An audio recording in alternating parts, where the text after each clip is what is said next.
역대하 6장 40절 나의 하나님이여 이제 이곳에서 하는 기도의 눈을 트시고 귀를 기울이소서. 기도는 우리의 안식 빛으로 인도하리. 앞이 캄캄할 때 기도 잊지 마세요.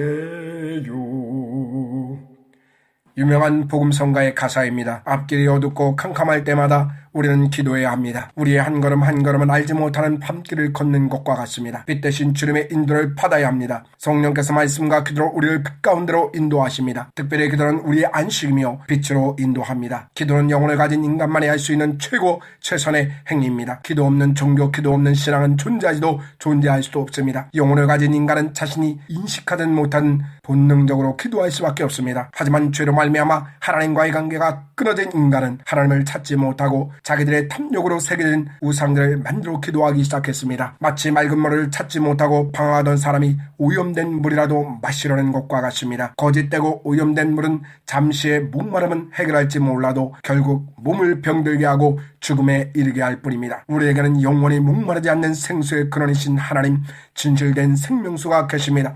영원토록 솟아나는 생명수 되신 하나님을 믿는 하나님의 백성들이 기도와 능력과 은혜를 모른다면 알맹이 없는 빈 껍질과 같은 신앙일 뿐입니다. 아이는 엄마 뱃속에서 생명이 주어진 순간부터 의존적 존재로 성장하게 됩니다. 모든 것을 어머니의 탯줄을 통해 공급을 받으며 세상에 나온 순간부터 부모의 공급이 없이는 살아갈 수 없는 존재입니다. 처음에는 울음으로 자신의 존재를 드러내며 가장 기본적인 먹고 자고 배설하는 것부터 아픔, 외로움, 두려움, 슬픔 등의 모든 감정을 표현합니다. 아이가 성장하면서 더 많은 것을 말과 행동으로 표현하게 되어집니다. 이와 같이 기도는 자신이 생명을 가졌음을 자연스럽게 표현하는 방법입니다. 어떻게 기도를 해야 잘하는 것이고 하나님이 기뻐하시는 기도며 응답받는 비결인가를 말하는 것은 마치 아이가 태어나 어떻게 울어야 잘 우는 것이고 부모가 기뻐하는 울음이며 필요한 것을 공급받는 울음인가를 말하는 것과 같습니다. 아이는 부모의 품 안에 있으면 모든 것을 공급받습니다. 기도는 본능입니다.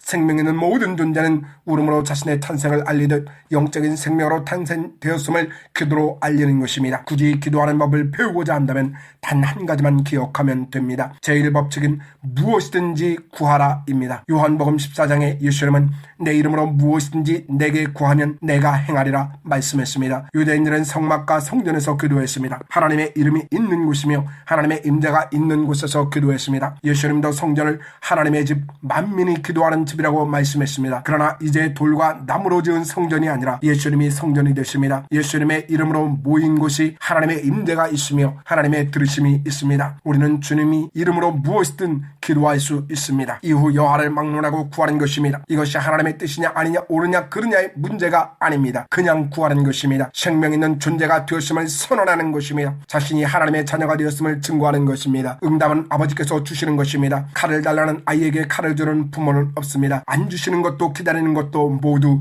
응답입니다. 내 마음에 오는 대로, 아프면 아픈 대로, 슬프면 슬픈 대로, 근심하면 근심하는 대로 기도해야 합니다. 어리석고 미련한 기도라 생각되는 것도 안 하는 것보다는 나은 것입니다. 그러다 보면 기도를 배우게 됩니다. 하나님께서 보여주십니다. 하나님의 뜻을 보여주시고 성령의 가르침과 인도함을 배우게 됩니다. 사람이 가르치는 것이 아닙니다. 로마서 8장에 이와 같이 성령도 우리의 연약함을 도우시나니 우리는 마땅히 기도할 바를 알지 못하나 오직 성령의 말할 수 없는 탄식으로 우리를 위하여 친히 간구하시느니라 말씀하시고, 고린도전서 2장에는 오직 하나님이 성령으로 이것을 우리에게 보이셨으니 성령은 모든 것 하나님의 깊은 것까지도 통달하시느니라. 사람의 일을 사람의 속에 있는 영 외에 누가 알리요? 이와 같이 하나님의 일도 하나님의 영 외에는 아무도 알지 못하느니라고 말씀하고 있습니다. 기도는 기도 자체를 목표하는 것이 아니라 기도를 통해서 하나님을 알아가는 것이며 하나님의 뜻을 이루는 것입니다. 이것이 영생이며 생명의 길입니다. 아이가 우는 것은 생명이 있으므로 필요한 것을 공급받아 성장하기 위해서입니다. 잠자고 먹고 배변하는 모든 것이 기도함입니다. 기도를 거창하게 할 필요가 없습니다. 연약한 대로 부족한 대로 모자란 대로 하면 됩니다. 아이가 자라며 더 다양하고 더 많은 요구를 하듯이 성장하는 믿음은 더 다양하고 많은 기도를 하게 됩니다. 기도를 적게 하면서도 성장했다고 말하는 사람은 신앙적으로 병들었거나